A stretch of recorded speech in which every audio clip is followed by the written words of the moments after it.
अस्सलाम वालेकुम स्टूडेंट्स, मैं हूं आपकी उस्ताद और आज आपके लिए लाई हूं न्यू वीडियो। और इस वीडियो में हम सीखेंगे कि वायरस और बैक्टीरिया के दरमियान क्या फ़र्क है, बैक्टीरिया और वायरस जो है उनके अंदर क्या फ़र्क है। चले चलते हैं आज की वीडियो की तरफ। वीडियो शुरू करने से पहले मैं आपसे रिक्वेस्ट करती हूँ कि प्लीज़ आप मेरा चैनल सब्सक्राइब करें और साथ में बेल के आइकन पे भी क्लिक करें ताकि आपको मेरी आने वाली हर वीडियो की नोटिफिकेशन मिल सके।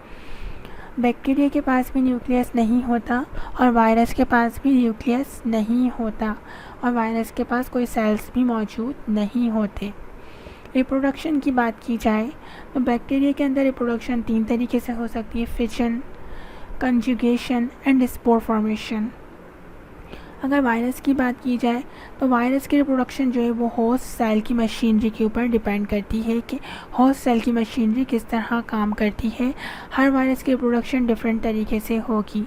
अगर मैं HIV के वायरस की बात करूं, ह्यूमन इम्यून डेफिशिएंसी वायरस की बात करूं, जिसके अंदर इम्यूनिटी जो है वीक हो जाती है, इम्यूनिटी की डेफिशिएंसी हो जाती है, तो इस वायरस के क्या करता है कि ये वायरस हमारे वाइट ब्लड सेल की तरह दिखता है। वाइट ब्लड सेल की जो चाबी होती है उसकी तरह दिखता है और हमारे वाइट ब्लड सेल्स के ऊपर जाके जो है वो इसकी चाबी लग जाती है और हमारी जो है इम्यूनिटी जो है उसको ये पूरा का पूरा कंट्रोल कर लेता है। तो इसकी प्रोडक्शन जो है वाइट ब्लड सेल्स की वजह से होती है। इस तरह डिफरेंट वायरसेस की जो है रिप्रोडक्शन डिफरेंट होस्ट सेल की मशीनरी के ऊपर डिपेंड करती है।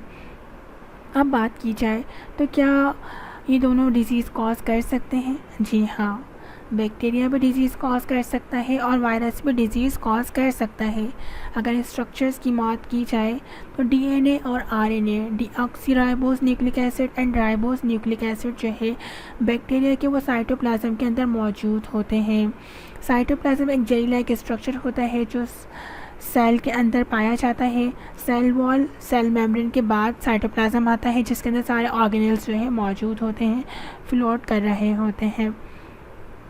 अगर वायरस के अंदर स्ट्रक्चर्स की बात की जाए तो DNA और RNA वायरस का जो है एक प्रोटीन के अंदर बंद होता है, एक प्रोटीन कोड के अंदर बंद होता है जिसको हम क्या बोलते हैं, कैप्सिड।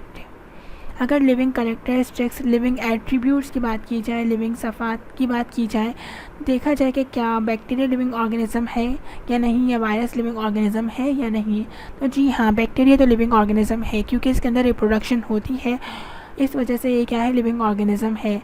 जबकि वायरस की बात की जाए तो वायरस नॉन लिविंग ऑर्गेनिज्म है, जब ही एक्टिवेट होता है, जब भी किसी बॉडी के अंदर दाखिल हो जाता है। इन्फेक्शन की बात की जाए तो दोनों ही इन्फेक्शन कॉज करते हैं। बैक्टीरिया लोकलाइज्ड इन्फेक्शन कॉज करता है, मतलब आम, और जो वायरस है वो सिस्टमेटिक जो है वो क्या करता है, इन्फेक्शन कॉज करता है। बैक्टीरिया जो लोकलाइज से मेरा मुराद ये है कि ये सिर्फ किसी पार्टिकुलर जगह पे क्या करेगा, इन्फेक्शन कॉज करेगा। जैसे कि आपके गले के अंदर आपको अगर नज़ला खांसी हो रहा है तो यहाँ पे इन्फेक्शन कॉज कर देगा।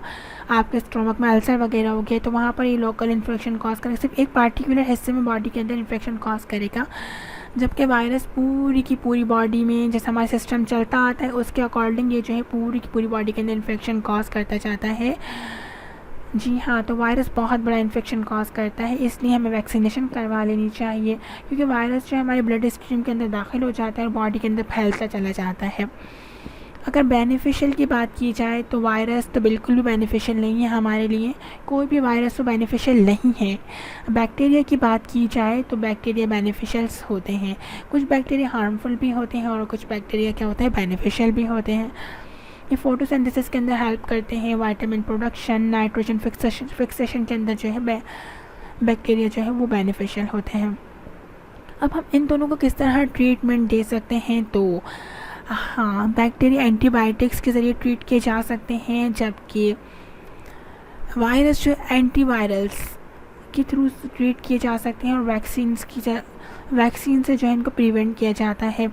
एक दफ़ा अगर आपको वायरस हो जाए, मतलब वायरल इन्फेक्शन हो जाए, तो आप जो है उसको ठीक करना बहुत मुश्किल है क्योंकि वायरल इन्फेक्शन जो है मुश्किल से ठीक होते हैं और अभी तक जो है हर वायरल इन्फेक्शन का ट्रीटमेंट आया नहीं है। तो इसलिए अगर आप वायरस आपको लगने से पहले अगर आप वैक्सीनेशन करवा लें तो ये बहुत अच्छी बात है। अच्छा, वैक्सीनेशन इंजेक्ट करके करवाई जाती है, मतलब इंजेक्शन के थ्रू करवाई जाती है। नंबर ऑफ़ सेल्स की बात की जाए, क्या वायरस जो है मल्टी सेलुलर है, क्या बैक्टीरिया जो मल्टी सेलुलर या यूनिसेलुलर है, तो मैं बताती चलूँ आपको, बैक्टीरिया तो यूनिसेलुलर ऑर्गेनिज्म है क्योंकि एक सेल के ऊपर बना होता है। कोई भी ऑर्गेनिज्म जो एक सेल के ऊपर मुश्तमिल, उसको हम क्या बोलेंगे, यूनिसेलुलर ऑर्गेनिज्म। और जो एक से ज़्यादा सेल्स के ऊपर मुश्तमिल है उनको बोलते हैं मल्टी सेलुलर ऑर्गेनिजम्स। वायरस तो नॉन लिविंग है, तो इसके पास कोई सेल्स भी मौजूद नहीं होते। उम्मीद करती हूँ कि वायरस और बैक्टीरिया कॉम्परिजन आपको अच्छे से समझ आ गया होगा। अगर अभी भी समझ नहीं आया तो प्लीज़ कमेंट करके फ़ौरन पूछ लें, और प्लीज़ मेरे चैनल सब्सक्राइब करना, वीडियो को लाइक शेयर करना बिल्कुल भी ना भूलिए। कोई और टॉपिक समझना चाहते हैं तो फ़ौरन से कमेंट कर दें, मैं कोशिश करूँगी जल्द से जल्द आपके लिए वो टॉपिक पे वीडियो बना दूँ। अपना बहुत ख्याल रखिए। मुझसे अगर कम्युनिकेशन करना चाहते हैं तो मेरे फेसबुक पेज facebook.com/आपकी उस्ताद पर मुझसे कम्युनिकेशन भी कर सकते हैं। फिर से कहती हूँ, अपना बहुत ख्याल रखें। ज़िंदगी बहुत मुख्तसर है। अल्लाह हाफ़िज़। फिर होगी मुलाकात नेक्स्ट वीडियो के अंदर। अल्लाह हाफ़िज़।